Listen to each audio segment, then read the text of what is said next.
A man named Adam rents a barn in the countryside from a retired teacher named Eloise. He uses it to raise bees and develops a friendship with the kind lady. Eloise often invites Adam over for meals.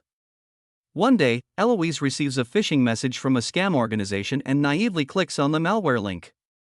A scammer named Mickey immediately calls her, claiming to be an employee of the National Cybersecurity Agency. He tells her that her computer has been infected with a virus and she must download a new antivirus program, or she will lose all her data.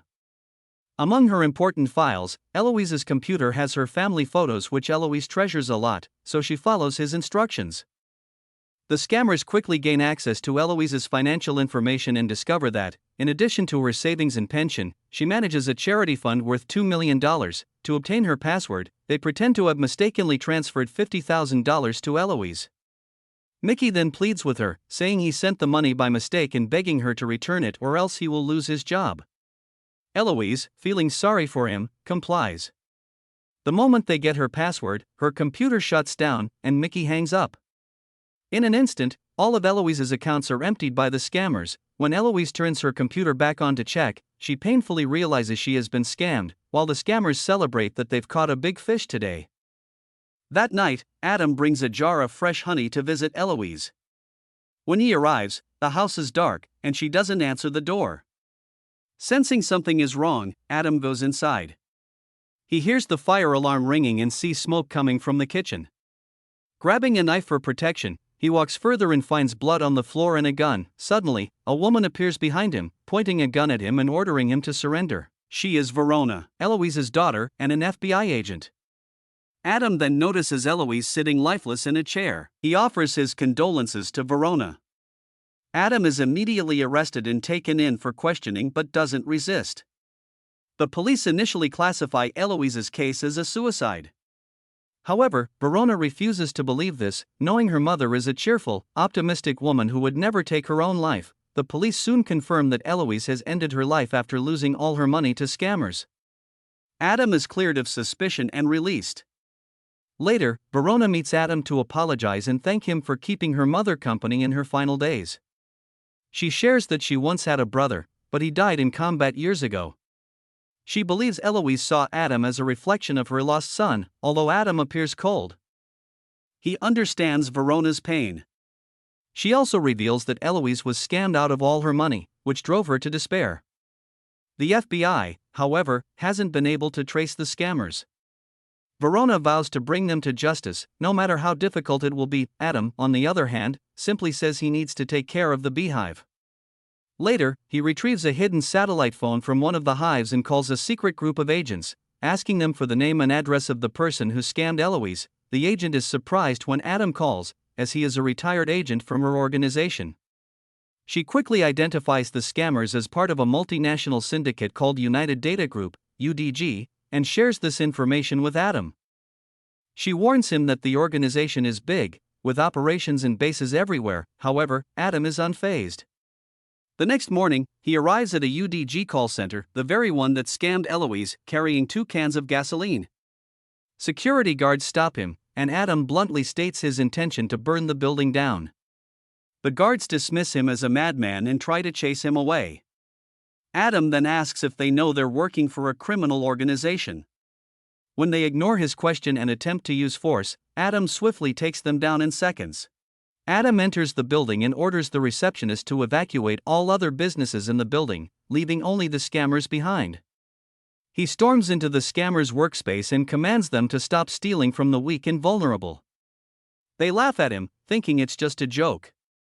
Without hesitation, Adam grabs one of the scammers who is in the middle of a call and beats him up in front of everyone. Seeing this, the others fall silent, their bravado disappears. They begin to listen as Adam orders them to promise they will stop scamming people. He also warns them that he plans to destroy the company. Panic sets in, and they flee like a swarm of scattered hornets. Adam pours gasoline over the computers and servers just as Mickey, the senior manager, arrives with a group of guards. Adam introduces himself as the beekeeper and explains that he protects the hive and sometimes, fire is needed to smoke out the hornets. Mickey orders the guards to attack, but they are no match for Adam. Within moments, Adam knocks them all out with a few well-placed punches. Adam sets up an explosive device tied to the call center's automated system. It is rigged to detonate as soon as it attempts to contact a new victim. He warns Mickey to get out if he values his life. Moments after Adam leaves the building, the device triggers, and the entire call center erupts in flames. Mickey escapes and calls his boss, Derek, to report what happened. Furious, Derek instructs Mickey to hire thugs to eliminate Adam. Meanwhile, Verona hears about the destruction of the call center and arrives at the scene.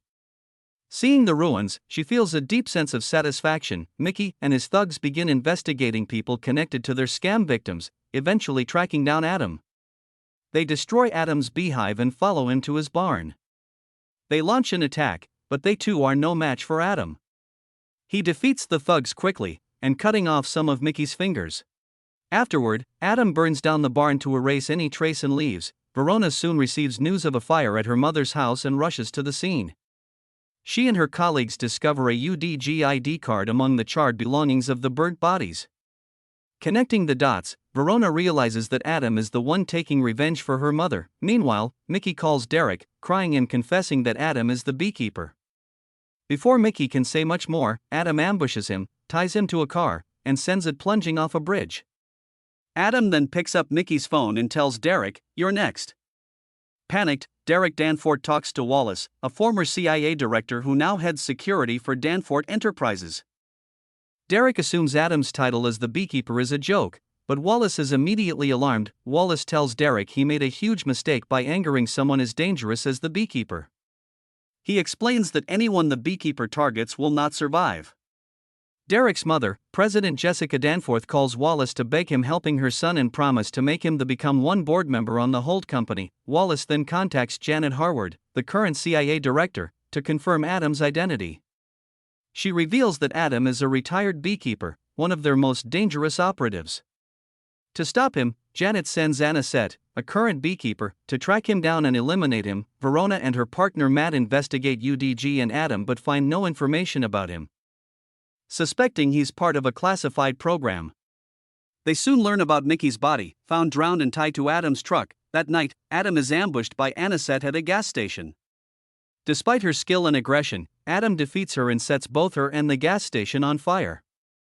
After this, the CIA and the beekeepers decide to stay out of the conflict between Derek and Adam.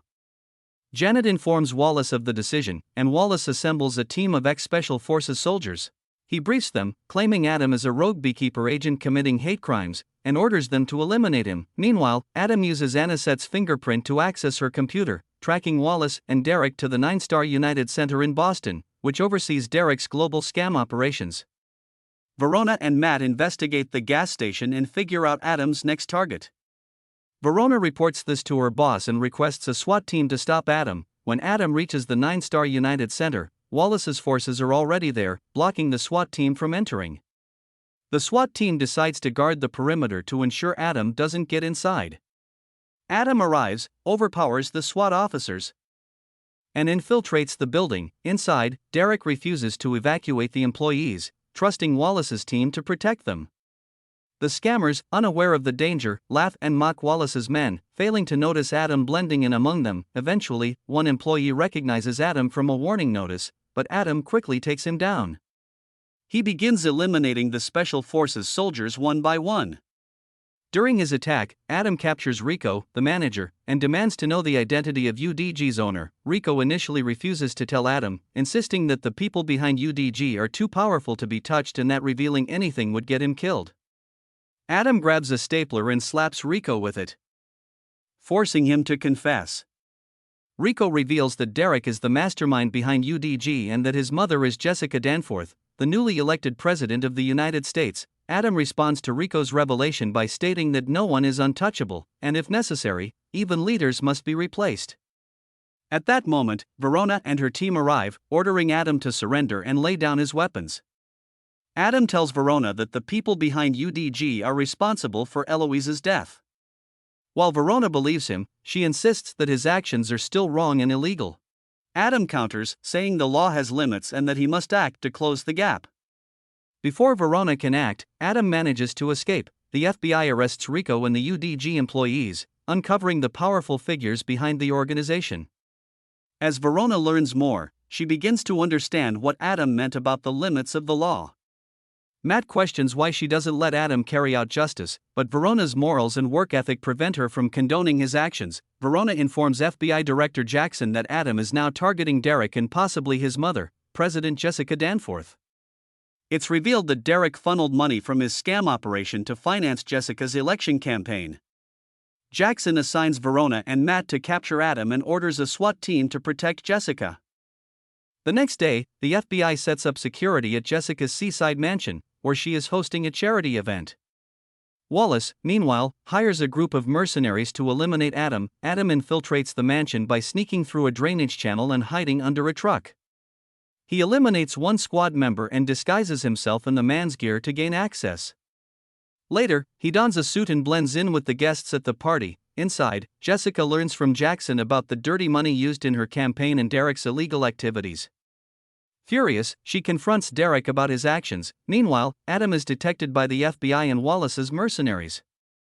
Cornered and nearly executed, Adam triggers explosives he had planted on FBI trucks, creating a massive distraction. Amid the chaos, Adam seizes a gun and takes down Wallace's men before rushing into the mansion to confront Derek. Jessica, enraged by her son's crimes, decides to expose Derek's scamming operations to the public. Adam approaches the corridor leading to Jessica and Derek's room but is confronted by Wallace's fiercest mercenary, dressed in yellow like a hornet. Adam tactically defeats the guy after a brutal fight. Reaching the door to Jessica's room, Adam encounters Wallace, who tries to intimidate him with a stream of threats.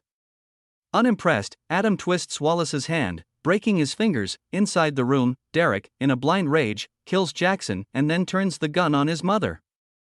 Before he can pull the trigger, Adam bursts in and shoots Derek in the head, saving her life. As Adam escapes, Verona arrives with her gun and has a clear shot at him. However, she hesitates and decides not to fire. Adam silently acknowledges her choice with a nod before making his way to the beach. There, he digs up a hidden stash containing scuba diving gear, suits up, and disappears into the sea, leaving the chaos behind. Thank you for watching. Subscribe and like for more videos like this.